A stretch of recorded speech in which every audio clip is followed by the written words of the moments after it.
Hello guys, in this video we are gonna see Kata Walking Street and Night Market.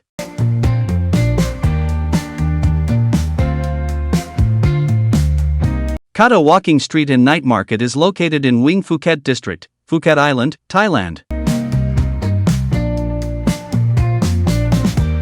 Kata Night Market is operating from 4 p.m. till 11 p.m., but the shopping street is open since morning as usual.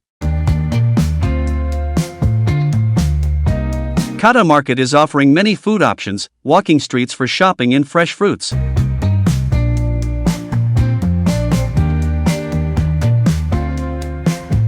The Kata Market is not huge, but you will get the basic needs. Roughly, 1 hour is enough to visit this place in Night Market as it's no big market like other place.